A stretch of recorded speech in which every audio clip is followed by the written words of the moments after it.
Oli, oli, bienvenidos un día más a Soltando Lastre. Muchísimas gracias por estar una semana más aquí. Efectivamente, cariño, una semana más estamos aquí dando la chapa y hoy os traigo la última entrevista de la temporada. Y efectivamente, esta es la última entrevista de la temporada. Queda un capítulo más en el cual volvemos a los orígenes y voy a ser yo sentado hablando sobre un tema. Y de hecho os voy a filtrar el tema. Y el tema es que vamos a hablar sobre el éxito, ¿no? Porque creo que para cerrar esta temporada tan maravillosa que estamos teniendo, necesito un tema así potente y me apetece reflexionar sobre el éxito. Y ese va a ser el último capítulo de la temporada, pero hoy traigo una entrevista muy especial para mí porque os traigo a mi querida... Hoy traigo familia literal, familia de sangre. Y os traigo a una persona que cuando... Yo sé que os va a hacer mucha ilusión porque si no la conocéis... os va a hacer mucha ilusión conocerla, porque realmente... ¿sabes cuando hay una persona que es buena y que cuando tú la ves por la calle y dices, quiero que sea mi amiga? Os va a pasar lo mismo con esta entrevista. Es una persona buena, es una persona carismática, es una persona que vive por y para lo social desde bien chiquitita y que ha hecho muchísimas cosas en nuestro Valmiñor y que ha hecho cosas revolucionarias, que siempre ha sido una pionera en todo lo que ha hecho y que hace las cosas por querer.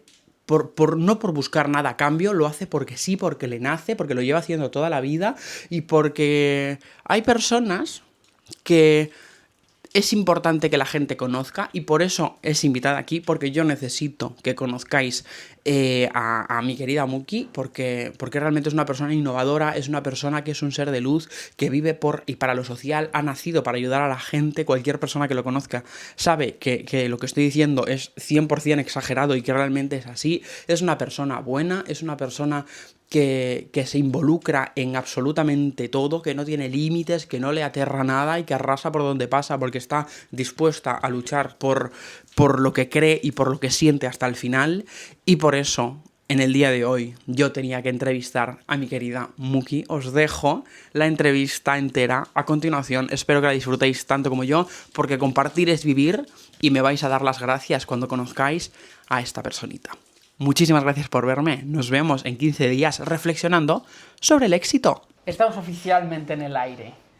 Así que, para empezar, porque claro, para mí esto es una entrevista muy fácil, ¿no? Porque, bueno, familia, nos conocemos de toda la vida, conozco toda tu trayectoria. Llevamos mucho tiempo soñando Claro, con esto, llevamos ¿no? mucho tiempo dando vueltas a esta entrevista que todo... Bueno, las cosas de Palacio van despacio, ¿no? Entonces llevamos mucho tiempo gestionándola y ha llegado el día, ¿no? Las cosas, lo bueno se hace esperar y decimos la última entrevista de la temporada. Acabamos por todo lo alto, ¿no? De verdad, qué honor. Entonces, explícanos un poco quién eres y a qué te dedicas y qué puedes hacer aquí. Ui, gran pregunta. Bueno, non? O que decías, de levamos soñando dende fai moito tempo con esta entrevista, xa non dos orixes de Soltando Lastre, non? Que le vou acompañando de alguna forma, non? Quen son? Pois, collendo tamén aí a voz de Mari e de Jazz, como, que pregunta tan difícil, non? De, E bueno, Muki, veciñe de Bayona, levo toda a vida así vinculado ao territorio, non? A mí máis que soy, a mí me encantaría ser un concepto en sí mismo, non? Estou lutando por conseguir ser un concepto e deixar de ser o corpo para ser un algo máis allá, non? Un ente en sí mesmo, non? E bueno, a que me dedico? Pois a moitas cousas, non? Sí que a min algo que tamén me gusta destacar, non? En estes contextos e demais, é que, bueno, eu deixei de estudar como moi noviña, con 18 anos, decidín deixar a educación formal e formarme dentro de outras formas, non? Entón aí acompañando, que despois entraremos, non? En activismo ese do Valmiñor, pero bueno, acompañando aí na Casa Colorida, acompañei moito a Silvia, unha gran irmá, e a Leo, outro gran irmá, tamén do Brasil. E con eles dous aprendín xestión cultural e comunicación. Entón, bueno, é un pouco tamén no que me veño dedicando, non? Xestión cultural, dinamización sociocultural, comunitaria, no Valmiñor, non? E despois, bueno, unha rama tamén grande aí foi a comunicación, que agora deixei como un pouquiño de lado, pero que tamén é como un ente, non? A maiores, pois, tamén me dedico así a participar, a dinamizar, a colaborar, non? Con diferentes entidades e activismos. E un pouco así, es que facemos moitas cousas, non? Claro, a maiores tamén me dedico ao ámbito de coidados de maiores, tamén acompaño moito aí a maiores, discapacidade, un pouquiño, non? Así por globalizalo en algo, tercer sector, ámbito social, non? É un pouquiño no que me adico. También una gran pregunta que la gente se puede hacer es que la gente que te conoce sabe que te llevas dedicando a lo social desde muy, muy pequeña. En plan, de toda la vida. Y realmente en nuestra familia tampoco hay como un referente tan polarizado políticamente o socialmente como para que fuese un ejemplo. O sea, normalmente la gente que se dedica desde tan pequeño a algo es porque tiene como un referente cercano. En nuestro caso no es tan así. Entonces, ¿de dónde viene esa raíz? Porque lo llevas desde siempre, esa raíz más activista y más reivindicativa de quiero hacer esto y me da igual que me apoyen o no, en plan lo voy a hacer. Sí, me encantaría facer en algún punto, ¿no? Como el árbol genealógico e ver tamén os oríxes, porque creo que temos así como bastante olvidado, pero eu creo que hubo peña bastante reivindicativa no noso ámbito, na nosa familia, non? E tamén para toda a xente así que nos este vendo, demais, tamén pensando un pouco, non, en que cousas mamamos, ou que sei, eu penso no ámbito dos coidados, por exemplo, non? En plan, nosas nais, nosas tías, ademais, sempre estiveron nesa base dos coidados, non? E había uns coidados distribuídos, colectivos, non? Entre toda a comunidade. E que iras ou non, nós os estamos vendo, e os estamos vivindo, non estaban teorizados, non agora como en grandes libros ou en grandes formatos académicos, pero estaban aí os coidados, as formas de facer dentro dunha lógica comunitaria, non? Entón, bueno, eu a verdade que sempre fui unha persoa bastante perdida na vida, non? Nunca sabía que quería facer, nos test estes de que te facía o orientador do colexio, non? Me salía que eu iba a ser ou cociñeire ou peluquere, non? E era como, ups, que mi madre peluquere, que tanto las cocineras como las peluqueras me encanta vuestra labor e las amo, e desde aquí un beso a todas, non? Piu, piu para todas. Claro, pero que non coñecía outro ámbito, non? E non coñecía de repente que era o terceiro sector, que era o ámbito social, como se podía traballar aí, era como un gran descoñecido para min, non? Eu a verdade que sempre o digo, eu, claro, comecei a facer activismo e dinamización comunitaria e sociocultural sen sabelo, non? Porque de repente a primeira xestión como que fixemos aí con Damaris, que despois tamén entraremos con este proxecto aí que temos, a Casa das Redes, non? Unha vez se nos ocurría así con diferentes... Bueno, gañamos aí al atrás o primeira así acción, non? Foi que Damaris gañara aí un proxecto que se chamaba Truequelandia, que era como, bueno, un concepto de trueque, non? Era como un proxecto de implementar el trueque. Entón, gañar aí un previo de Movistar como para pasar a seguinte fase, pero aí quedou, non? Porque tampouco tiña máis a nivel realidade como moito máis chance, non? De vale, será un espazo de troco, pero que trai isto, non? Pero bueno, foi un impulso, o mero feito de pasar como esa primeira fase, me convidou a acompañala aí, e aí creamos a asociación Truequelandia, non? E a partir de aí, pois, a primeira xestión que fixemos foi un encontro de asociacións en Preamérica con 17 anos, non? Foi así como a primeira xestión e foi como estábamos facendo, xa enredando a peña sen saber o que estábamos facendo e sen ter como esa teorización, non? Do que viñamos facendo, non? Entón, para min, sempre, a que me meteu máis no ámbito do social e máis neste mundo foi miña compi Damaris, non? Que foi así como a primeira, e tamén coas que cuestionábamos, e aínda outro día, non? Nos lembrábamos que de repente tamén co seu pai, que dende aquí o ceo lle mando un bico a Filipo, non? Salía aí unha conversa que íbamos nun coche cando nos iba justamente a levar aquí a Vigo a un hotel, non? Onde era o evento de haber pasado esa primeira fase e demais, nos estaba levando no coche, non? E de repente estamos falando de comunismo sen sabelo, non? E de repente estamos falando de distribución de la tierra, que non entendíamos a propiedade privada, de como podía ser isto, non? Que de repente chegara alguén e dixera esta é miña finca, miña casa, en base a que, non? E por que o mundo estaba repartido? O sea, como moi noviña nos empezamos a cuestionar iso, e para mí foi miña gran compa de cuestionamento, de repente de ver que o mundo era outra cousa que do que nos habían ensinado, non? Y luego, también otra cosa muy curiosa es que tú te independizaste bueno, lo primero, te empezaste a formar en base a lo social, que también quiero saber un poco en qué tomaste esa decisión de empezar a formarte más en lo social, porque al final, al principio, era como que estabas haciendo tus pequeños pinitos en el mundo de lo social, pero sin saber un poco tal, pero teniendo en cuenta que te decían los orientadores de ¿pero qué era? ¿Cocinero? Tal, ¿en qué te basaste como para formarte en lo social? Y luego también quiero que cuentes un poco pues la experiencia de independizarte en la Casa Colorida, que era la Casa Colorida, y que nos expliques un poco qué fue ese gran hito de la Casa Colorida en el Valmiñor. Moi ben, claro, vamos aí. Pois sí, a ver, todo comezou iso. Eu para os estudos, non? Os estudos tanto primaria como eso, en plan, fui malísima, non me interesaban unha mierda e me parecían aburridísimos e tampouco encaixaba, non? Tamén, bueno, aquí tamén entran as realidades LGTB, non? E eu como marica, non? Tamén es como crecí nunhas infancias bastante duras e bastante violentas, non? Entón, de repente, sempre custa moito atopar o teu lugar e sempre es como esa búsqueda constante, non? Que a día de hoxe tamén sigo como nesa búsqueda constante de alguna forma, non? Que algo, pois, bueno, que nos atravesa e que complexo, non? Entón, dende aí, nesa, bueno, eu rematei aí a eso no Covaterreña en Bayona con 18 anos e es como, e ahora que? Non? Peluquería ou cocina, non? Claro, miña nai aí, non? Con toda a súa boa fe, todo o seu amor, non? De, cociña, pode estar guai e tal. E me gusta cociñar, eu sempre fui moi cocinita, así en casa, ademais, non? Pero era, me quero dedicar a isto, non? Aí, non? Con esta cousa que decía antes, da Marisa aí acompañando, non? Me abriu aí como bueno, os ciclos medios e ciclos que había a nivel do social, non? Entón había aí un en Ourense, atención a persoas en situación de dependencia, que un pouco, bueno, para acompañar a persoas maiores e persoas con discapacidade. E ya me empecé a ver como podía facer para irme. Entón, bueno, aí busquei unha residencia que había pública en Ourense, presentei como a solicitude para a beca, me deron a beca, entón tiña ali aloxamento, comidas, porque claro, tamén, bueno, vimos dunha familia non de clase obreira, entón tamén era como moi complexo o feito de irte a outro lugar e que pagar un piso e demais, non? Entón había que buscarse un pouco las castañas, non? En este sentido, pois apareceu a residencia, solicitei aí como poder quedarme ali, entón ali tiña aloxamento e comidas cuberto. Entón, claro, unha vez me concederon, me anotei o ciclo e me fun para Ourense a estudar 2 anos o ciclo medio, non?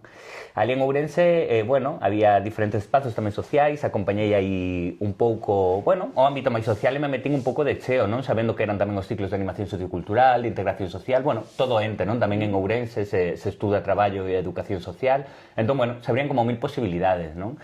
Eu fixen o ciclo, a medida que estaba facendo o ciclo tamén, non? Previamente se habíamos feito con da Marisa dende Truquelandia, non? A feira social e demais no Valmiñor aí en Playa América, e aí tamén nos inventamos como este concepto de feira do libro, non? Que houve 2 edicións, que tamén podedes bichear aí por internet e ver un pouco a programación, que era moi guai, non? Porque de repente tamén empezou un pouco de cuestionamiento de, que aburridas las ferias del libro, non? En plan, ti vas a unha feira do libro que miras libros e tal, que está moi guai os libros, non? Pero me refiro de, non hai un contexto de participación, de estar no propio espazo, e que non vaya tamén a través do consumo, non? Porque principalmente vas a unha feira do libro e tienes pelas para comprarte un libro, genial que te los compres, que tal, que bicheas un pouco, que non, bueno, tamén podes bichear, pero sempre nos faltaba un algo, non? Nese contexto, que non estou criticando as ferias de libros, son maravillosas, non? Pero bueno, que nós queríamos dar un pouco a volta. Entón aí, bueno, entre medias que eu estaba en Ourense, empezamos a diseñar a Feira do Libro de Nigrán, que tivo 2 edicións, e bueno, metíamos, non, neste contexto, pois iso, que fora feira do libro, pero que tamén houbera eventos, non? Obradoiros, conversas, proxeccións, talleres para crianzas, un pouco que ligaran a poder quedarte no espazo, a poder habitar o espazo e a facer parte del, non? Entón, un pouco dende aí, nesa primeira feira do libro, xa foi así como o primeiro contacto así coa Casa Colorida, comezamos a coñecer a esta xente, non? A Casa Colorida era un proxecto que estivo en Nigrán durante 10, 12 anos, por aí. E, bueno, a Casa Colorida a fundou unha compañeira, Silvia, unha gran irmá do corazón, viví moito tempo con ela, co seu peque, con Breo, e, bueno, son familia, non? E crearon, bueno, Silvia trouxo este proxecto xa en base a un imaginario que estaba pasando en Brasil, non? Silvia traballaba para a universidade, traballaba por un programa de cooperación iberoamericano e Ibermuseo se chamaba, non? De cooperación entre museos de España e Latinoamérica. Entón percorreu moito Latinoamérica, non? E en unha destas, en Brasil, coñeceu as casas fora do eixo.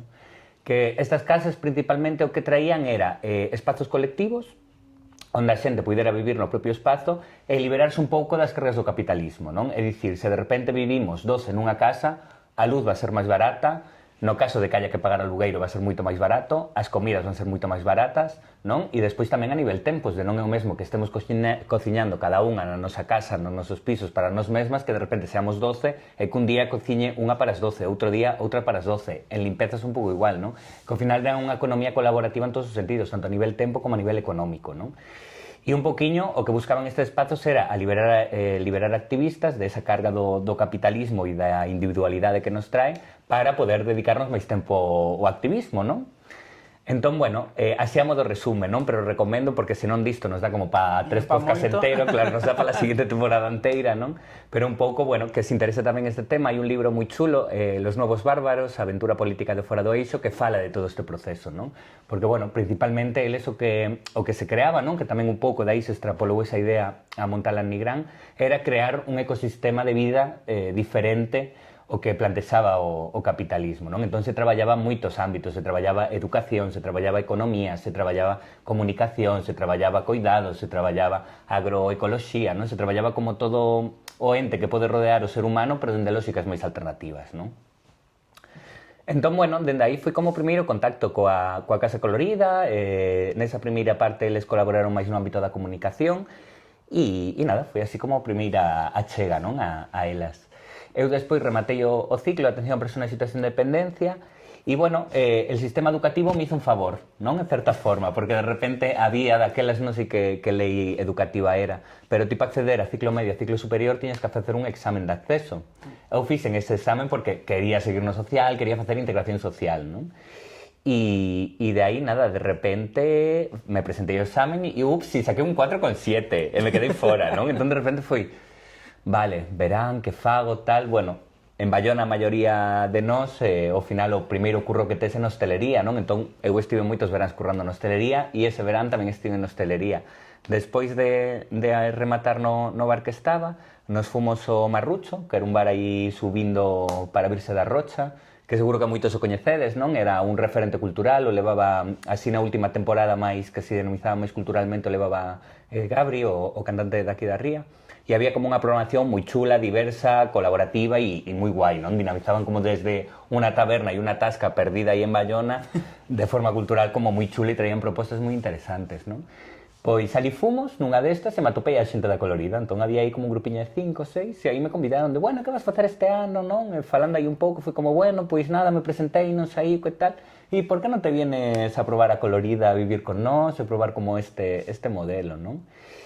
E aí nada, con 20 anos pois decidí irme para ali a vivir, non? Bueno, foi un palo moi grande, non? Porque de repente tamén no imaginario colectivo que pode ter a xente do Valmiñor, non? Seguro que moitas coñecen a Casa Colorida, pero o imaginario era de las hippies que dormen abrazadas e fuman porros, non? Así a nivel resumen, e o resumen que leo facendo como moito tempo de como a xente podía entender este espazo. Porque claro, queda moi alleo, a xente non entende que de repente estemos invertindo o noso tempo en activismo, sen cobrar nada a cambio, vivindo tantos nun espazo, que pasa aí, non? De repente... Claro, como súper innovador también en la zona, que no hay nada parecido, en plan, era como lo primero, en plan, eran como los referentes de acabamos de llegar, plantamos esto aquí, y la gente ya se escandaliza un poco, pues, como todos los pioneros, al final. Totalmente, claro, de repente a Casa Colorida habitou peña de moitos lados, entón había peña de todo o mundo, non? Na Casa Colorida, bueno, dentro de todo o formato tiñamos residencias abertas, así, bueno, un pouco tamén por contextualizar que era a Casa Colorida, non?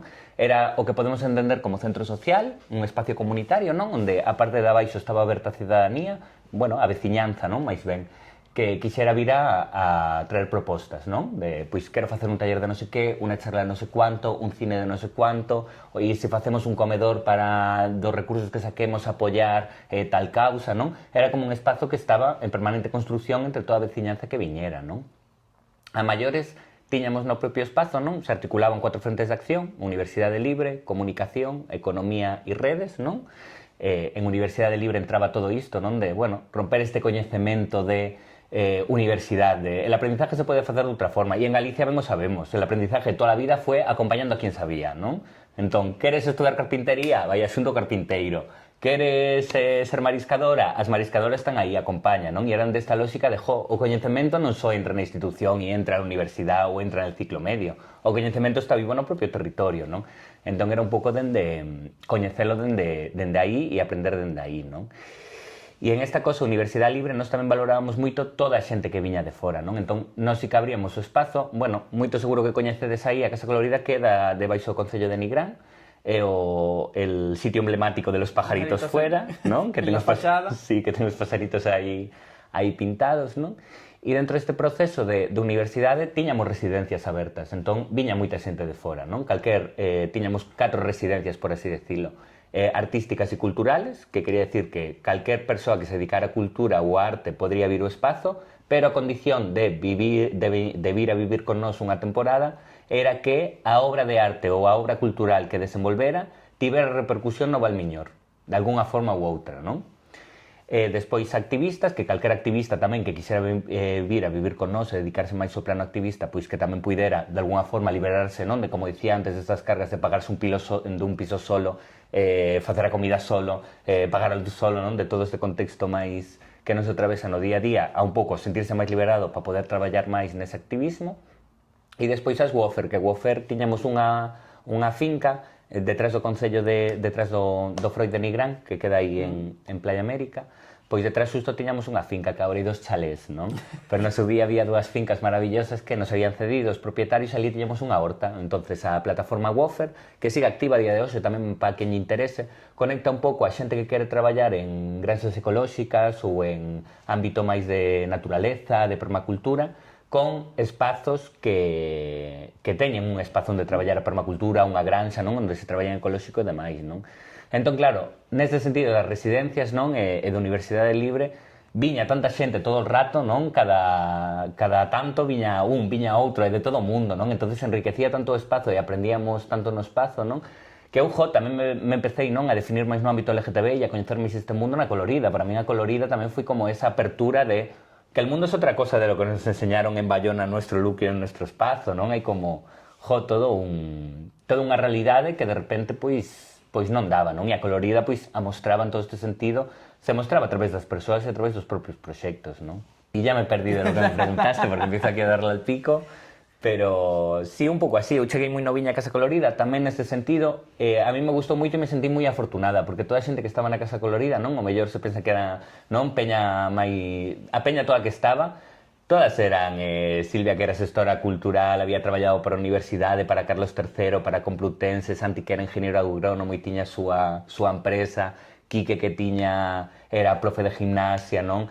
Outro que era músico profesional, outro que había traballado como comunicador para o Ministerio de non sei que, en plan, era peña moi pro, e moi que viña, non? Que viña dun contexto dese idílico que nos venden na sociedade como si llegas a eso ya es lo mejor. Y era peña que viña desencantada diso. Era como, yo ya descubrí esa parte del sistema, claro, me da bastante pereza, eu prefiro vivir aquí, que vivo máis linda, con xente moi riquiña, traballamos en proxectos chulos, non estamos na competencia, senón na colaboración, como que cambiaban un pouco todos os conceptos, non? E claro, para mí foi unha sorte estar vivindo ali, porque foi como, que sorte teño de que non tiven que pasar por todo iso a hora de vivir aquí. Entón eu sempre fui unha peque da Casa Colorida, non?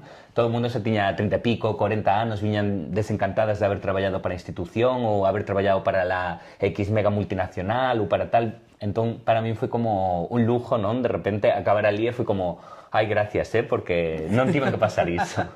A nivel Casa Colorida, a ver, estuviste muchos años dentro y formando parte de lo que es el núcleo de la Casa Colorida, pero ¿qué es lo que más aprendiste? O sea, si tú piensas en tu etapa allí, ¿qué destacarías como lo más importante que aprendiste allí? ¿Qué te aportó la Casa Colorida en su... o sea, entiendo que en los últimos años sí que fue un poquito más... como que después del COVID y tal ya se vino un poquito abajo por la situación social que había, y que al final era un sitio de juntanza, y si no te puedes juntar, pues claro, todo se pierde, sí, pero que totalmente. Sí que hubo unos años muy en auge, que estaba en boca de todos y se hacían cosas muy tochas.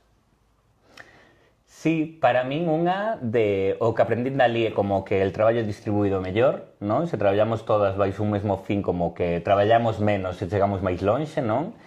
E para min tamén algo que me levo dai, non? É como dentro desta lógica de, de entender a cultura como a cultura participativa, non? E como os procesos culturais se teñen que dar porque a sociedade participemos neles, e non tanto por esta cosa de la cultura de consumo, non? Que algunha vez falamos de esta cultura que vou, miro o evento e me vou para mi casa sin saber todo o que hai polo medio. Entón, como a xente tamén participaba niso, e algo así que me llevo como moi así de aprendizaje que me gusta moito, que para facer calquer transformación social, calquer cambio e calquer, non? Para iniciar iso, só necesitamos 2 personas, non necesitamos máis, que tamén rompe como esta un pouco a lógica, non? Del éxito de que vengan 100 personas a tu evento. Con que veñan 3 veciñas a mí xa me chega, non? Pois son 3 veciñas que lle chega o mensaxe, non? Entón, para min é como un aprendizaxe brutal do final que tamén te fai moito, non? Nun futuro, quitarte peso dai con que veñan 2 veciñas co que xa de para tramar, xa dá para crear un algo, xa está dando para transformar un algo, para crear un algo, non? E veremos seguramente un poquinho despois con el tema que tamén tocaba ya, Mari, del Octuro Diverso, como surdiu, que principalmente surdiu de 2 persoas tomándonos algún ballón e por que non armamos isto, non? Entón, para min é como ese aprendizaxe de poñer a forza en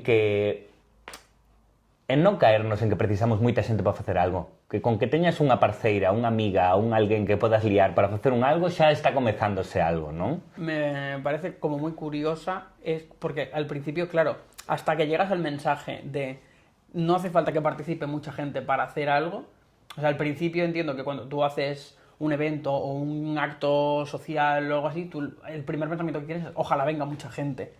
Entonces a lo mejor hasta que aprendes que es un proceso poco a poco y que no puedes pretender hacer algo y que al día siguiente tenga 1000 personas esperándote, sino que es un proceso como más paulatino y que al final se tiene que correr la voz y que también vivimos en un sitio pequeño, entonces también como movilizar a la gente es complicado, llegar a la gente es complicado.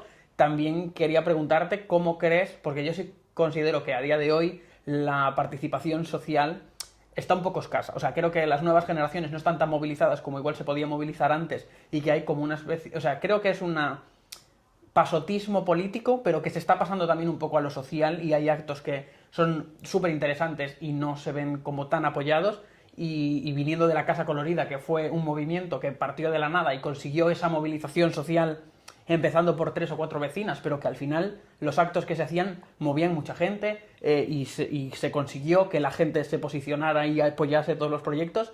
¿Cómo crees que se puede combatir ese pasotismo que hay ahora mismo a nivel... ¿Cómo puedes hacer que la gente participe? Ui, gran pregunta, non? E eu tamén me sigo facendo esa pregunta de como facer que a xente participe, non? Para min é unha de as que abrimos eses procesos participativos ou facemos unha chamada aberta para calquer evento, para calquer cousa ou para pensar xuntas, é el pensar que, o que digo, con que veña unha veciña xa é un gran logro e con esa veciña mellor dá para facer un algo, non? Entón, claro, non sei, eu creo que tamén pasa por, non? E creo que tamén como hai unha labor que temos, non? As xeracións máis adultas para máis xóvenes é tamén mostrar que hai esperanza e que hai esperanza de transformación e esperanza de cambio, porque creo que tamén toda esta falta de participación pasa un pouco porque ya non hai esperanza por nada, non? Tampouco me podo meter no pensamento máis xoven, non? Pero que, bueno, teño 31 anos, tampouco son aí tan bella, non? Pero sí que hai como un cambio xeracional bastante grande e yo creo que é iso, que temos que ensinar ás novas xeracións que hai esperanza e que poden chegar, non? E tamén un pouco en tamén escoitar as súas voces, non? Non sei de que forma, tamén, bueno, con isto tamén andamos, non? E agora con un grupiño que, bueno, seguirá un poquinho despois, con Febeiral do Miñor, non? Que é un grupo de xente nova que se xerou a través da cooperativa agora que estou habitando. Un pouco parte de aí, de, bueno, saber que necesidades hai, que queremos lograr, de que forma, que... non? Poñer as excusas, abrir os espazos, abrir os eventos. Eu creo que o máis tal é iso, non? Facer chamadas e ver, e a primeira o mellor non ven ninguén, a segunda tampouco, a terceira tampouco, pero pouco a pouco eu creo que se pode ir ligando, non? E o que digo, sempre coa esperanza de se cada chamada que facemos ven unha veciña, se unha veciña máis que está entrando, se está coñecendo, non? Pero tamén creo neste sentido que hai barreiras moi grandes, non? No sentido de que moitas veces nos dá como moito medo, non? Dentro tamén, entendendo tamén o contexto non sociopolítico no que estamos e no contexto neoliberalista que estamos, que cada vez estamos máis atrapadas con, non? Estamos máis conectadas a través do teléfono, máis desconectadas co territorio, cada vez nos dan máis medos habitar esquís espazos, nos poden, non? As ansiedades, os tempos, el andar a correr todo o día, el non tener tempos, el compromiso que nos dá moito medo, non? Todo isto, non? Entón, eu creo que unha clave pode ser quitarlle peso a cousa, que é como nos juntamos, quien pueda que puede e quien non, que tamén é como unha dinámica que estamos levando aí con Febeiral, de acompañamos ata onde podemos, e outra, abrir o espazo, e non cansarnos en abrir espazos. E eu que digo, para min tamén, como a lógica que me gusta e a que máis vou acadando é vamos a facer isto, pero porque tamén entre todo isto hai unha motivación interna. Entón, que ven alguén, genial, que non, a nós nos motivou facelo, non? E de alguna forma estamos rescatando un algo. La verdad que sí. Una cosa que también me parece súper interesante y que igual la gente no sabe, pero que a mí que es una cosa que me gusta mucho decir, es que tú cuando estabas en la Casa Colorida fuiste a juntar a los refugiados, hicieras un documental y también quiero un poco que, o sea, que no era tan que la gente también sepa que no era solo un activismo de pues salir a las calles y demás, que está súper bien, sino que tú realmente te fuiste a los refugiados, como que lo documentaste todo, como que estuviste allí ayudando, viendo lo que necesitaban y tal, y a mí me parece una experiencia como súper heavy. Entonces quiero que me cuentes en plan qué te llevó a ir allí y a exponerte tanto, porque al final es como pues como la flotilla que fue a Gaza, que es como una exposición de estás dando un paso más, en plan te estás poniendo en riesgo para ayudar a los demás, que eso también es algo súper que te tiene que nacer de dentro y tienes que ser muy atrevida para hacer eso. Y luego, ¿qué te aportó a nivel personal el ir allí y convivir allí? Porque estuviste un mes, creo que fue. Un mes e medio, sí. Sí, pues nada, que me lanzou ir ali? Pois non o sei, a verdade, non? Había unha xente aquí, Ana Mirou e Óscar, que eles estaban pola zona de Vigo, non? Eu os coñecía dun proxectiño que hai aquí, Colectivo se chama. E, bueno, así de redes da Casa Colorida, os coñecín e demais, eles estaban facendo como diferentes xornadas, eventos, de apoio ás persoas refuxiadas, non? Entón, cada evento que facían sacaban unha pasta e esa pasta iba a ir destinada a distribuíla en diferentes proxectos en Grecia, non? Foi unha crisis de refuxiadas, non? Que chegaban, sobre todo, de Afganistán, tamén de Palestín, bueno, de diferentes territorios, non? Pero sí que chegaban aí a Atenas, non? Que foi onde hubo aí como unha chegada moi grande, non? De xente e de repente, bueno, a institución non estaba preparada, o territorio non estaba preparado e foi como, que pasa con isto, non? Entón, claro, moitas activistas aí empezaron a coordinarse para poder atender iso, para facer, non? Unha vida viable, unha vida digna para todas estas persoas que estaban chegando neste contexto de fuxir das guerras, fuxir dos, non? Moita peña viña en exilio político, tamén por las políticas que estaban desenvolvendo no seu territorio, bueno, moita peña exiliada en xeral, non? E aí coñecín a Ana Mirou e a Óscar facendo estes eventos, coñecíase previamente, foi como, bueno, eles me dixeron que con esta pasta se iban ir para ali, que su plan era irse coa furgoneta chea de material e con la pasta coñecer proxectos e despois distribuílos. E nada, como surde todo, non? No Valmiñores, como, e por que non hago yo con ellas, non? E aí decidín irme para lá. Eu ali, non? Como dicía ao principio, acompañei moito Leo en ámbito de comunicación, entón me dedicaba a vídeo, foto, non? Con unha cámara. E decidín irme ali a gravar un proxecto, non? Audiovisual que se chamaba Proxectos autoxestionados polo ben común no territorio grego. Entón, nada, me fun con eles un pouco con esa premisa de quero documentar os proxectos que vallades, quero ver que está pasando e demais, non? Entón, nada, eles foron en furgo, eu cheguei ali como 2 semanas antes, me quedei en Atenas con unha rapaza que había coñecido na Casa Colorida, que había estado de residencia, me quedei ali e empezamos la aventura, non? Para min era un pouco iso, documentar tamén todo ese brillo, todo ese, non? Dentro dunha situación tan dura e tan difícil, había moita peña organizada facendo cousas moi chulas, non? Entón, para min era rescatar como esa esperanza que tamén había e por parte de peña activista del todo o territorio que de repente estaba indo para ali, non? Había moita peña do territorio español, moita peña de todos lados ali organizada, non? E por aí para iso, non? Entón me fun pa ali, chegamos a Atenas, eles me colleron en Atenas e estivemos un mes e medio percorrendo dende Atenas hasta Tesalónica, arriba de todo, diferentes campos de refugiadas e diferentes proxectos autoxestionados. Entón, bueno, íbamos como voluntarios independentes, que tamén non é o mesmo ir con unha organización detrás, non? Porque ali estaba UNICEF, ACNUR, toda esta peña, pero nós íbamos como voluntarios independentes, entón íbamos con unha mano delante, unha detrás, es como zafaros como podáis, non?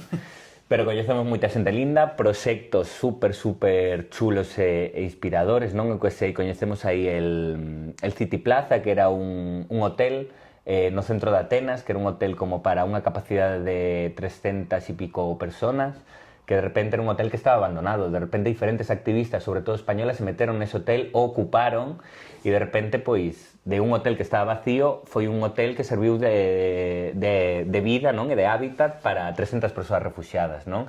E ali, claro, había pois un pouco o mesmo contexto, dende a autoxestión se estaban dinamizando escola para os peques, se estaban dinamizando as comidas, se estaba dinamizando tamén escola para maiores, carpintería, diferentes oficios, traballos, non?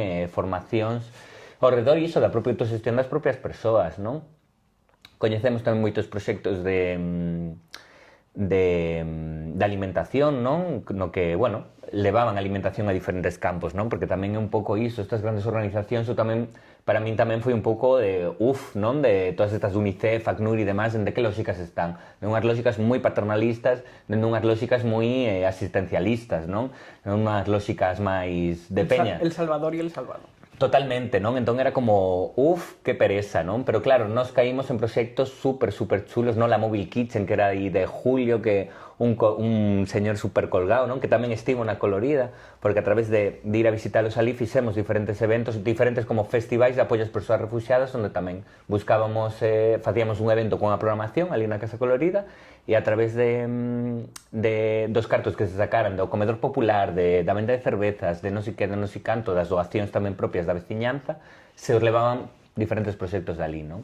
E Julio, por exemplo, dentro de su colgadura se armou un camión, en ese camión se armou unha panadería dentro. Entón el pavo distribuía a 5 campos de refugiadas pan todos os días, non? E cambiaban como un pouco esta lógica, non? As propias traballadoras tamén que facían parte dese pan eran persoas refugiadas, como que lle daba un pouco a volta e tiñan proxectos como super chulos, non?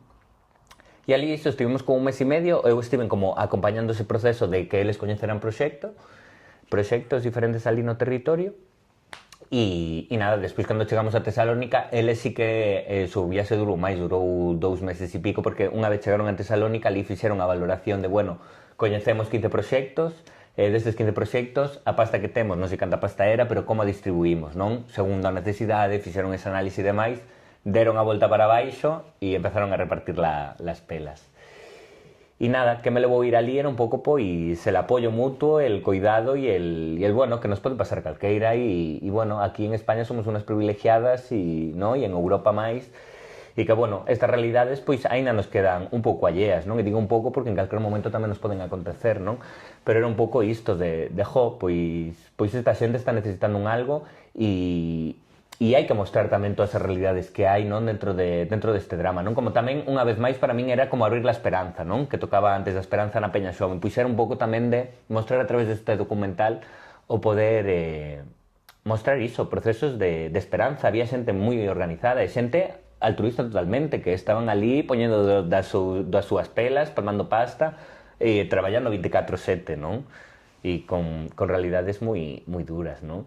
E de repente iso, realidades tamén dos campos de refugiados que non deixaban de vivir en Ixobos, non? Que son como os contenedores estes de obra e de repente dentro do pouco que tiñan como te acollían, porque de repente eran chegar ali e si, Óscar e Ana dormían na furgo, pero claro, dormían nunha tenda de campaña ao lado da furgo, de repente me miraban de como te vas a quedar aí, vente pa aquí, e me deixaban unha cama ali no seu sitio, que era como dentro do pouco que había, unha colaboración, un saber, un vente pa cá, non? É unha cousa moi linda, non? Entón, bueno, principalmente por iso, fun pa ali para documentar toda esta realidade, non? Finalmente o documental non o gravei, non o editei, como que comecei a editalo, pero me atravesaron moitas cousas, porque tamén psicolóxicamente foi como moi duro ver todo iso, non? E nos recorrimos toda Atenas, nos recorrimos máis de 15 campos de refugiadas, percorrimos máis de 15 proxectos, non? Autoxestionados, non? E que ali se chamaban os squats, que eran principalmente espazos que se habían quedado que estaban abandonados, que de repente iso, activistas os ocuparon, os rehabilitaron un pouco, e de repente foi como, vamos a abrir comunidades para que persoas refugiadas podan vivir con dignidade, non estén na rúa e demais, non? Entón, claro, coñecimos historias moi duras, realidades moi duras, e despois a hora de chegar aquí, hice el teaser, que se puñedes aí en YouTube, Media Lab Colorida, ha de aparecer o teaser de 3 minutiños como do docu, que presentamos ti estabas, non? Que viñen ti, cos meus pais, na Casa Colorida.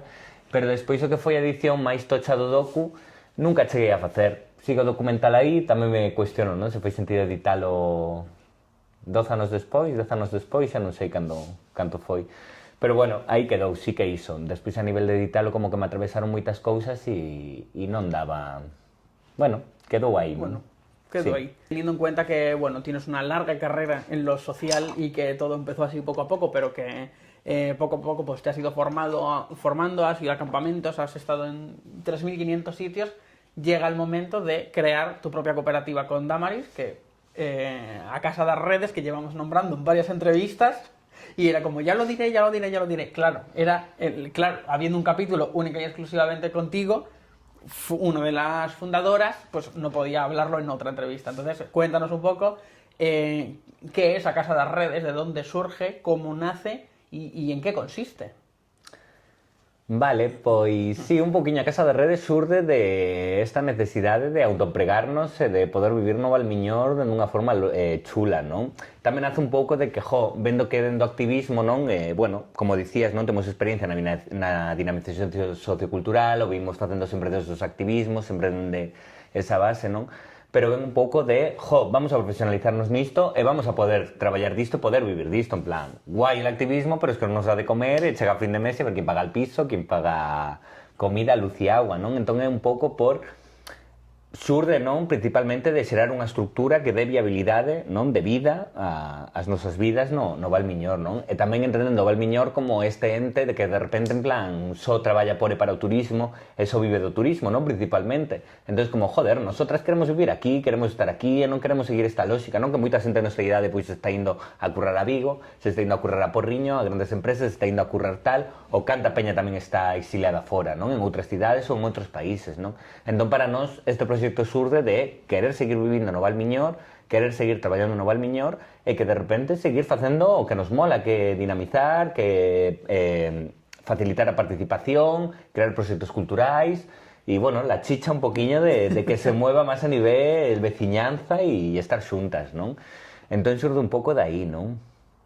E tamén xurde, non? De que de repente estábamos vendo que diferentes proxectos no noso territorio se estaban levando empresas de fora, non? Entón de repente, que sei, pois o Punto Lila non sei que, ou estaba levando unha empresa a Ourense, outro Punto Lila que tal unha empresa de Porriño, o campo, non? Porque tamén, bueno, dentro de todo este ámbito social tamén me dedico ao ámbito dos tempos libres, non?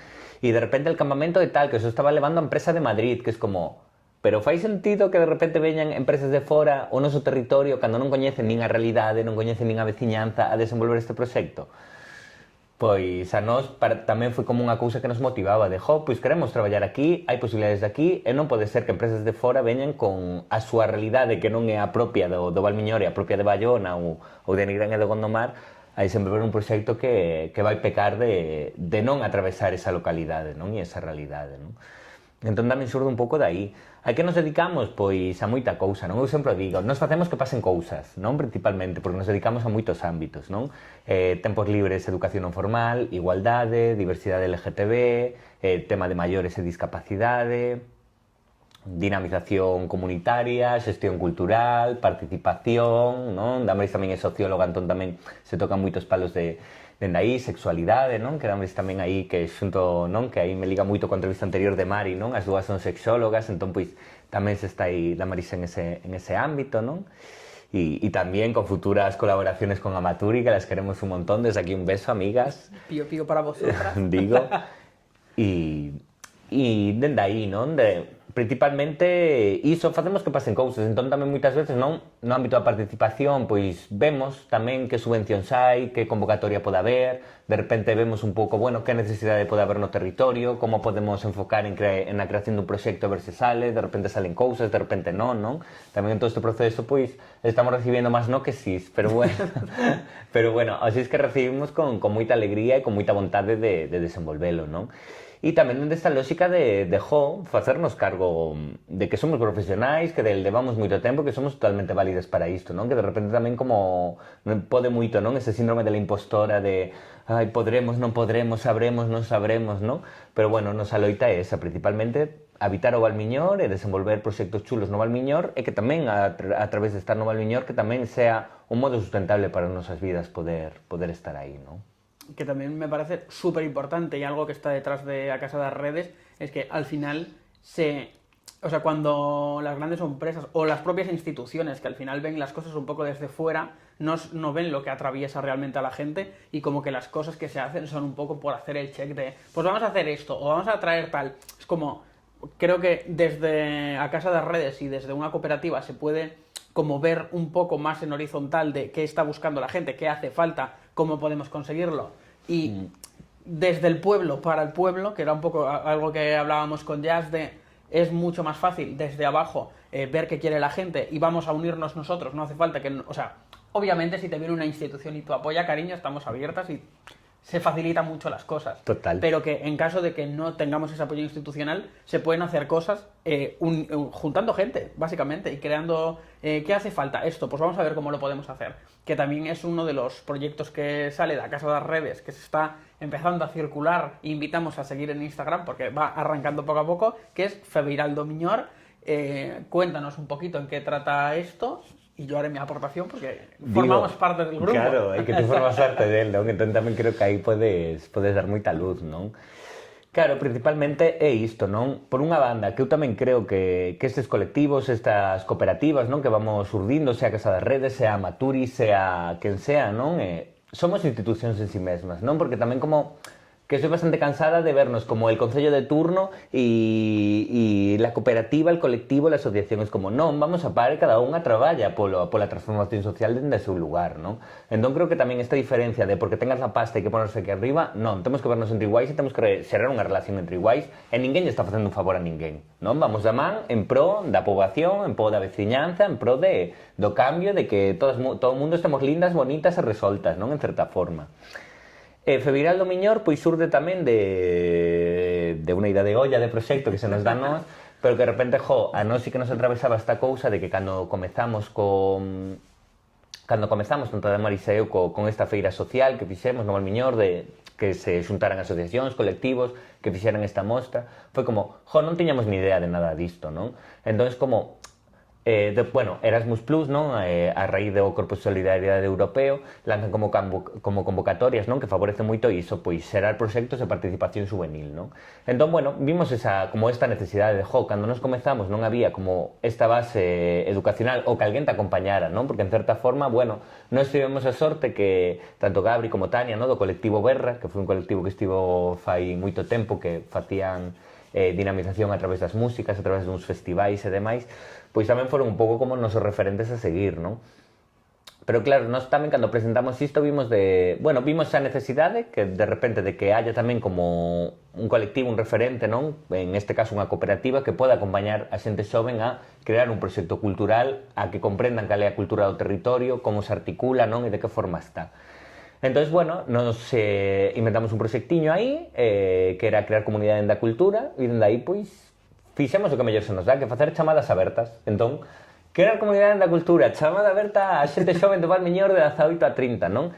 Que, bueno, actualmente sí que nese primeiro lugar foi de 18 a 30, principalmente a peña que habita este grupo son de 18 a 30, pero hai xente máis maior e tamén está aberto a iso, non? Por decisión tamén do propio grupo, non? Entón, bueno, fixemos esa chamada e diferentes persoas empezaron a escribir que estaban interesadas. Entón, bueno, tamén, como dicía antes, polos tempos, pola ocupación, por demais, era como moi difícil combinar con todas. Entón, sí que estivemos como 2 meses acompañando as diferentes persoas que se querían integrar no grupo e vendo un pouco, non? Como os primeiros meses o que se deu foi crear a identidade do grupo. Daí surdiu, non? A necesidade, bueno, surdiu o nome, Febiral do Miñor, non? Que Febiral, me falta Tasi, que seguro que se nos ve tamén lle mando un beso a Tasi. Bicos. Porque sempre es, cando facemos unha xuntanza e hai que explicar que es Febiral do Miñor, es como, Tasi tu momento. Tasi tu momento. Echa sonrisa e o explica, non? Pero bueno, que Febiral, non? É como unha palabra propia tamén de Bayona, non? Recollida dende aí, que fala, non, destas ondas do mar que se miran, non, dende arriba a simple vista, cando o mar corre con moita forza, non, como esas ondas que se ven. E un pouco, bueno, facía sentido, non, nese poñerlle nome bueno, esta forza, non, de xente nova que de repente se empeza a articular como para crear tamén un algo alrededor da cultura, non? E bueno, dende aí, pois iso, os 2 primeiros meses empezou a xerar como esa identidade, se escolleu un nome, Febiral do Miñor, se empezou tamén, non? Hicimos como unha dinámica moi chula, na que ti tamén estabas, non? De, por que non facemos preguntas para xente nova que se poda chegar, de que é Febiral do Miñor, de que forma podo participar, non? Como diferentes cuestións. Todo isto podedes ver en Instagram, @Febiral do Miñor, que aí aparece todo, pero bueno, eses 2 meses foron de identidade do propio grupo e de xerar identidade, non? A partir de aí, o que fomos facendo tamén nós como implementamos, non? Que estaba recollido no proxecto era como facilitar ferramentas de xestión cultural, non? Entón, bueno, tivemos como unha primeira formación que foi a de mapeo colectivo, non? Que era un pouco de mapear que espazos sociais, culturais e artísticos hai no Valmiñor, que saíron cousas super chulas, non? E de repente tivemos como unha xornada moi guai, mapeamos así máis manualmente, pero despois sí que unha membra do grupo como que o pasou a Google Maps e agora está aí como recollido, que tamén hai que, bueno, estamos en proceso de saber que facer con iso. O segundo, non, que foi de participación, o primeiro foi en Bayona, este segundo en Nigrán, o de participación social, que un pouco tamén, pois, facilitamos ferramentas que achegan a participación social, non? De que forma podemos, non, chamar a xente a participar, que ferramentas existen, non, para que a xente participe, e un pouco dende aí. Este terceiro, que foi o de comunicación colaborativa, que tamén un pouquiño pois ensinamos, non? De que forma se pode facer unha comunicación colaborativa, que entendemos por comunicación e de que forma pode ser colaborativa, non? E bueno, estes talleres que foi en Gondomar este último. E estes talleres tamén o que ensinaban eran procesos tamén históricos que habían pasado no Valmiñor, non? Tanto a nivel de mapeos, de que espazos están a día de hoxe, que espazos faltan, a nivel de participación, de que espazos de participación houbo, que espazos de participación hai, e a nivel de comunicación colaborativa un pouco igual, de que forma se desenvolveu no Valmiñor unha comunicación colaborativa, non? Que rescatamos, por exemplo, o Orgullo Crítico do Valmiñor, non? Que tamén tocou Mari outro día, o 8M tamén, que se fixo unha comunicación colaborativa, non? Entón, bueno, traíamos como un poquinho iso de que histórico hai no Valmiñor, un pouco tamén para ubicalo na realidade propia e cousas que pasaron e que poden volver a pasar, pero precisamos organizarnos para isto, non? E o seguinte, que bueno, tamén como un proceso participativo, aínda non sabemos onde vai ser, pero estades atentas ás redes, veredes onde é, pero o seguinte é o día 5 alrededor de economías, non? Que é un pouco, bueno, de que entendemos por economía e de que economías existen, que economías existiron no Valmiñor, máis aló da propia economía como entendemos euros, esas outras economías, non? Que pode haber, que houbo no seu día e que pode haber como as imaginamos, non? E con isto, non, un pouco tamén o que surdiu, nós tamén vamos recollendo con todo este proceso, máis aló de iso, pois nun primeiro momento, non, por reubicar, porque le dei aquí al pico que non paro, por reubicar, primeira parte, xerar como identidade do grupo, segunda parte foi como máis formativa, tamén con esa chamada aberta que todo o mundo participe nos obradoiros, e dai recollendo no propio proceso que necesidades hai, o que apetencias, o que lle apetece ao grupo, non? Dai, a través do mapeo, por exemplo, surdiu a necesidade de por que non, que guai ter os espazos mapeados, pero que guai sería visitalos, non? Pois para o día 6, que tamén aviso de que aínda quedan plazas por se alguén se quere inscribir, facemos unha ruta polo Valmiñor, alugamos un microbús e nos vamos ir de ruta a coñecer diferentes espazos sociais, non, de artísticos e culturais do Valmiñor. Vai ser así unha ruta que empezamos ás 9 da mañá no Porto de Panxón, no Peirao, e vamos a percorrer así pois diferentes vilas, non? Bueno, as 3 vilas de Bayona vamos a percorrer Gondomar, Mirón e Bayona, coñecendo diferentes experiencias de artísticas, culturais e asociativas, non? E sociais, e rematamos ás 8 da tarde tamén en Panxón, e bueno, un pouco recollendo como esa necesidade de coñecer, non? E despois estamos, non? Que creo que tamén lo podemos soltar, que ainda está aí como en tal, pero que ya va a lanzar. Soltamos para que la gente esté atenta y pues no se lo vaya a perder. Lánzalo tú, te doy ahí. Bueno, voy a hacer unas pequeñas aportaciones. Claro. Bueno, para la gente que quiere la excursión del microbús, en la Casa de las Redes, en el Instagram, en los enlaces, está el formulario que lo cubres y demás. Aunque el proyecto está para 18 y 30 años, se puede apuntar todo el mundo. O sea, obviamente, como el proyecto es para gente joven y según la Unión Europea la gente joven es de 18 o 30 años, como que las personas de 18 o 30 años pues tienen preferencia a la hora de participar en la excursión. ¿Qué pasa? Probablemente no se vayan a llenar las plazas con personas de 18 o 30 años. O sí, quién sabe, yo que tú me anotaba, porque luego las personas que no cumplan el rango de edad, que lo pongan en observaciones, porque las plazas que vayan a quedar libres se van a ir rellenando con personas que no cumplan la edad. Entonces, cuanto antes te anotes, antes entras. Yo lo digo porque luego nos quedamos sin nada. Ahí queda. Luego, que el grupo también nace un poco de ver, o sea, realmente como que no se creó este grupo como para llegar a nada en concreto de vamos a organizar esto, sino que era en el Valmiñor no hay ningún tipo de ocio que no sea consumir. Y era como vamos a hacer un grupo de gente que tenía como esas cosas de pues a mí me gustaría hacer esto, yo me gustaría participar en esto. Y también otra cosa que es súper importante es que no hace falta tener una idea para participar en el grupo de Febeiral, sino que simplemente puedes querer ayudar a las ideas que igual tengan otros. A lo mejor tú eres actor de teatro y te apetece crear tus clases de teatro o hacer una obra de teatro en el Ayuntamiento de Bayona, y yo puedo ayudarte, aunque no sea actor, a llevar a cabo esa obra de teatro sin yo meterme dentro de la obra. En plan, que hay diferentes formas de participar y no hace falta tener una idea activa para unirte al grupo, sino a veces puedes venir y apoyarte, y tampoco hace falta ir a todas las reuniones, en plan, es un grupo abierto que puedes venir cuando quieras y puedes participar y ya está, que al final es eso, un día vendrán 2 personas y otro día vendrán 30, claro. y estar construyendo entre todos poco a poco y aportar cada uno su granito de arena y crear a partir de aquí. El acto principal que se va a hacer, que es exclusiva, que no, para Soltando Lastre, que no se ha dicho nunca, se va a hacer una feria social y artística en el Valmiñor. No vamos a decir sitios, no vamos a decir... Pero bueno, guardaros... Podemos decirlo tal vez, ¿no? Eu creo que sí. Bueno. Bueno, porque vais a ser aí, entón, como sitio Claro, está. 100%. Bueno, va a ser en el Ayuntamiento de Bayona, en la carpa del Ayuntamiento de Bayona. Coa súa colaboración, sí. Y el día es el 21 de diciembre.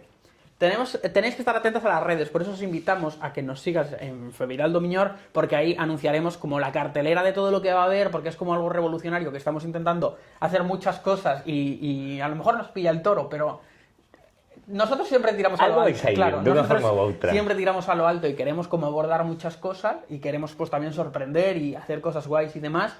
Entonces os invitamos a verlo porque también diremos pues de qué hora es, exactamente la localización, qué va a haber, qué no va a haber. Entonces pues os invitamos a verlo en redes porque lo iremos subiendo por allí. Y luego que la finalidad del grupo no es única y exclusivamente hacer esta feria. Ahora mismo estamos centrados en hacer esto, pero cuando esto se acabe, pues habrá pues probablemente más actividades igual más pequeñas, pues de pequeños talleres, pues de clases de teatro, o pues lo que cada uno quiera aportar o gestionar, o cuál será, veremos en grupo qué es lo que nos interesa, pero sí que la idea es mantener y hacer actividades a lo largo del tiempo. Y no solo está el grupo creado única y exclusivamente para hacer esto, Claro. y hacer el check y ya está. Claro. Entonces, esta es la apreciación de Feviral. Sí, aí por sumar non a isto, non, de que a feira tamén están convidadas, non, toda a peña que, bueno, o veredes en redes, como di José, pero aí mirade de que calquer artista, non, emerxente que este no Valmiñor, artesá demais está convidade a participar, e despois tamén, non, que un pouco é unha mostra tamén de entidades sociais e de mostrar, non, que está a nivel social acontecendo, entón, seades asociacións, seades colectivos, seades cooperativas, seades, non, que estades traballando en pro do común, en pro da comunidade, estades convidadas, non, a participar. Habrá formulario de inscripción. Claro, pero de todos modos, Aquí. antes de que porque no sabemos cuándo vamos a sacar los formularios, intentaremos lo antes posible porque Para esto semana teñen que sair porque isto baixao, 21 de decembro está aí. Como esto se va a publicar el domingo, en caso de que algún artista, músico, artesano, cooperativa, institución, nos da igual, cualquier persona que tenga algo de lo sociocultural o de lo artístico puede escribir a Feviraldo Miñor por Instagram, se manda un mensaje directo, oye, a mí me encantaría participar y demás, y entonces cuando salga el formulario os lo pasamos directamente a vosotros para avisaros de cuando salga y no tengáis que estar atentos para cuando lo vamos a publicar. Que podéis estar atentos igual, pero bueno, también para facilitar un poco las cosas, porque entiendo que a lo mejor ves esto y dices, ah, pues yo quiero, y luego se te pasa. No te preocupes, cariño, te lo recordamos. Estamos abiertos. Para iso estamos. Sí, e un poquinho que dicías, non, de que tamén noso plan é, vale, isto como un pouco quen impulsou tamén que se xerara este grupo foi a Casa das Redes, non, pero que tamén nostro plan é iso, non, de que cada vez, non, e agora o proxecto en certa forma, non, nos nosa parte remata con esta feira, pero o grupo sigue aí, e un pouco, pois, a través de aí es como de que forma seguimos, non? Que vai ser a pregunta, non, que nos faremos despois da feira de, bueno, e agora que como seguimos, que facemos ou como nos articulamos, non? Pero iso, que estades benvides todes a participar, e principalmente iso, a xente que quera crear cultura nunha lógica non consumista, crear cultura dende a participación, dende o local, dende saber que nos está atravesando e de cuestionar un pouco todo este modelo, non, de las famosas mal llamadas industrias culturales, senón volver aos orixes e volver a crear cultura popular, cultura de base, cultura participativa, cultura onde estemos todos, non? A nivel Casa das Redes y a nivel tú como persona física, ¿cuáles son los siguientes pasos que... No sé si lo puedes decir, igual es secreto. ¿Cuáles son los siguientes pasos o qué te gustaría hacer como para seguir avanzando y algo que te llene o que en plan, como propósito me encantaría hacer esto? Bueno, eu creo que un gran propósito, non, que temos aí, que levo soñando moitísimos anos e moitísimo tempo, non, e xa soñaba na Casa Colorida de, pensaba, non, na Casa Colorida de, que guai, en Nigrán, este proxecto que funciona en nivel de dinamización sociocultural, veñen as veciñas, participan. Para mí, mi gran sueño, e o vou a lograr porque sí, e porque sempre que me propoño, de alguna forma ou outra ten que sair, non, é ter un espazo en Bayona. É un espazo veciñal, cidadá, aberto, non, participativo, onde fagamos principalmente isto que estamos tocando, non? Cultura de base, cultura popular, cultura onde estar, onde crear, onde sentir, onde facer, non? E que me vincula moito isto con que sea tamén un espazo de referencia para toda esta xente nova, non? Porque creo que as identidades LGTB sempre nos faltou dende pequeniñas, non? E falábamos antes de Óscar e de un abrigo aí que te chegou, que Óscar, que tamén está no CEO, lle mandamos dende aquí un biquiño, que para mí foi un gran referente, ¿no? No sentido LGTB de repente ver a la Travistona en el entierro de la sardina, allí vestida con aquellos tacones, con aquel taco, aquel no sé qué, foi como que la diversidade existe, non? E que, parece que en Bayona non existe a diversidade, que no Valmiñor non hai diversidade, que gracias a Peña Organizada creamos Orgullo Crítico Valmiñor, non? Que tamén podemos falar un poquinho diso, que foi moi chulo, non? A forma de crearse. Pero, dende aí foi como, jolines, a necesidade tamén de que haya espazos onde se traballa a diversidade, onde se traballa a igualdade, onde se traballe, non? Que de certa forma se precisan e precisamos que haya espazos onde ser referentes, non? E para min iso, sempre me faltaron referentes, meu único referente foi Óscar, non? E para min foi como mi gran aí de, a diversidade existe en certa forma, e ata os 20 anos que cheguei a Colorida non tiven outros referentes, non? É como, temos que esperar os 20 anos para saber que a diversidade está guai, que hai que normalizala, que está ben e cada un sea como quera ser, porque, non?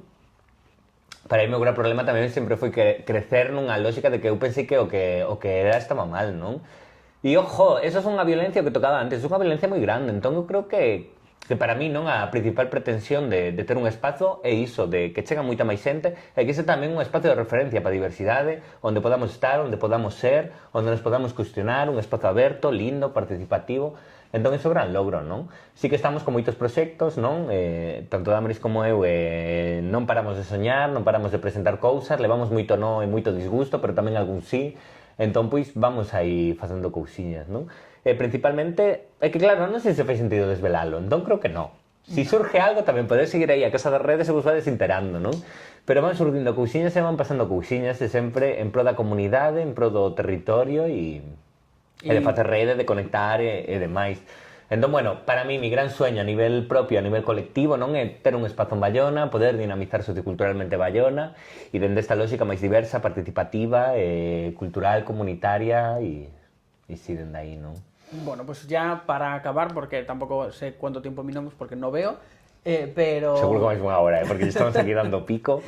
Pero me gustaría, pues eso, como acabas de soltar ahora ahí un poquito el lastre y también lo había comentado Mari, pues que expliques un poco lo de Orgullo Crítico, qué fue, qué es y un poco en qué consistía para la gente que no lo sepa.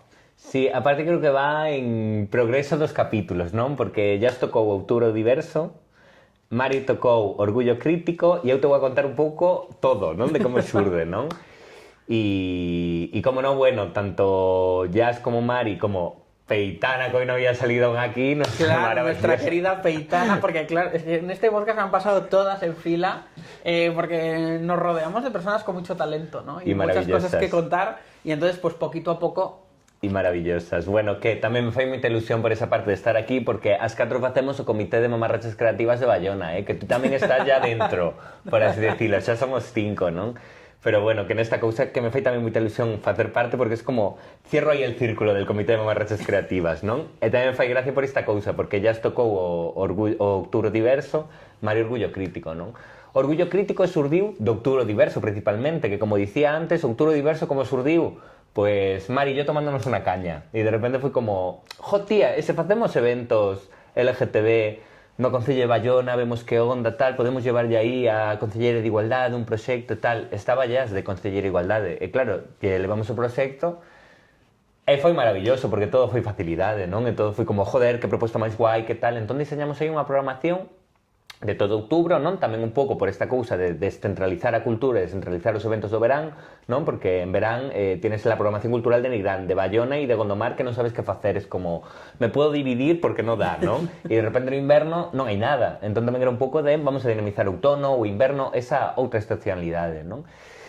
E entón aí pois empezamos a imaginar de como podíamos, non? Levamos o proxecto a Contra Igualdade, estaba Jazz daquela, e moi guai. Foi ben recibida a proposta, comezamos aí como un diálogo con ela e o que digo, diseñamos unha proposta de un mes de actividades, venres, sábado e domingo, e de repente estábamos falando de non binarismo no hall do Concello de Bayona, non? Que era como que tamén o dixo Jazz, non? Del maior logro, non? E el maior objetivo que nos levamos, que de repente señoras de 80 anos entenderan o que era no binarismo e lo normalizaran, que foi como explicando ya unha a outra o que era o non binarismo, que es como el objetivo de esto ya se cumplió.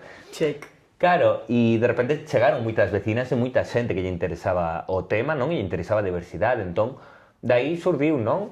Outra vez, tomando outro algo, dando un paseo, non surdiu, porque todo xurde baixo preguntas de e por que non organizamos un orgullo en Valmiñor?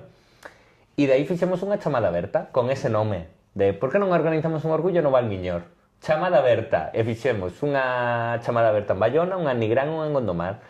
Nos juntamos alrededor de, entre os tres concellos, 30 e pico persoas interesadas en organizar un orgullo no Valmiñor. Orgullo crítico tamén, por que orgullo crítico e por que o denominamos crítico, non? Está el orgullo, ¿no? Y el orgullo más comercial, ¿no? Que de repente... O sea, más fiesta y marketing y claro. las carrozas con todo patrocinadores que se ponen el mes del orgullo, la banderita. Total, y fiesta y olé, fiesta y nos tomamos unas copas y jiji jaja, y para nós orgullo era non, orgullo ten que ser crítico e reivindicativo, non? E ven tamén de orgullo propio, non? E orgullo tamén que nos representamos e que tamén representa, non? O Valmiñor e este colectivo que fixemos, ven un pouco dun orgullo crítico e un orgullo combativo, non? Que ven de Stonewall, de todas as revoltas de Stonewall, de repente como unha muller trans e racializada, non? Empeza aí cansada das redadas, non? Unha loita contra o sistema, non? E como dai empeza a surdir o orgullo en Estados Unidos. Stonewall podes buscar, non me quero meter aquí porque tamén dá para outro podcast, non? Pero bueno, podes orgullo Stonewall e dai se basan un pouco os orgullos críticos, non? E esta lógica que do orgullo crítico a nós nos parecía interesante tamén recalcalo como orgullo crítico, non? Que tamén nos facían esta pregunta de por que orgullo crítico si non hai un orgullo comercial? Porque xa de unha ten que estar definido de que es crítico e combativo. Nós non vimos aquí a celebrar, que tamén celebramos e tamén nos gusta la fiesta e tamén nos gusta bailar. E sempre o último día bailamos. Pero nos gusta cuestionar as identidades, cuestionar as violencias que atravesan e un pouco traer todo isto, non? Entón, bueno, a través de aí, iso se xeraron 3 asambleas en no Valmiñor, Bayona, Gondomar e Nigrán, que funcionaban autónomamente. Que isto é un gran logro, en plan, de repente, peña organizada en base a un concepto común que era organizar un orgullo no Valmiñor. Pois a Peña de Bayona se organizou por unha banda, a Peña de Gondomar por outra e a Peña de Nigrán por outra. E entre todas éramos unha programación de la leche en todo o Valmiñor con eventos alrededor do orgullo das diversidades LGTBIQA+, non? Entón, claro, de repente se abriu moito o imaginario, non? E de repente foi como, coño, que estamos facendo historia, que isto na vida se fixo, non? E de repente moita peña se chegaba e cumplimos ese obxectivo de que de repente e o facíamos baixo isto, non? De toda a xente que ven detrás, que coñeza que a diversidade existe, que non pase o que a moitas nos pasou aquí, non? Porque de repente era unha realidade compartida da diversidade de que moitas nos habíamos ido a outros lados, moitos habíamos coñecido a diversidade en outros lados, non? E de repente era como, está atravesando aquí de alguna forma, non?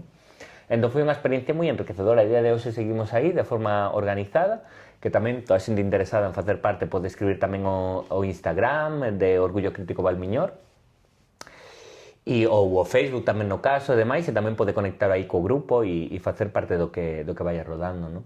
Pero un pouco isto, que de repente hai un grupo de xente organizada no Valmiñor alrededor da diversidade LGTBIQA+, es como, pois que chulo, non? E principalmente, non, que isto me toca tamén con moitas cousas que toquei antes, non? Que de repente es como facer a chamada.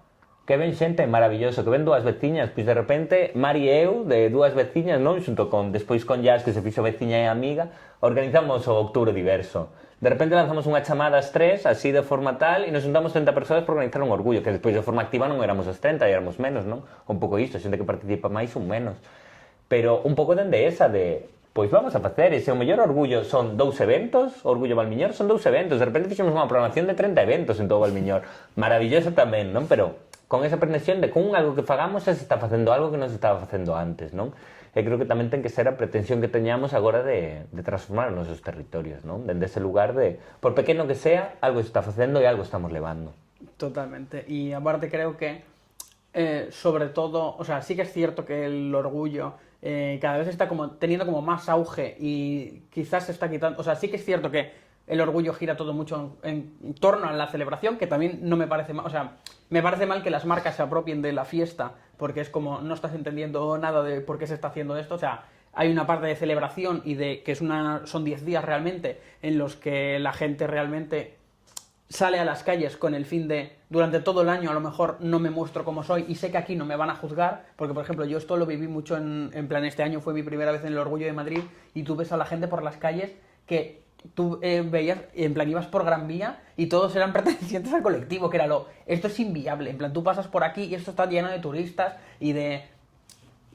Pues no ves tanta diversidad como ves en los meses del orgullo y es como 10 días en los cuales la gente sale a las calles a reivindicar y a mostrarse tal y como es, y a Total. ponerse de mamarracha de arriba abajo y sin que nadie te juzgue ni tener miedo a nada.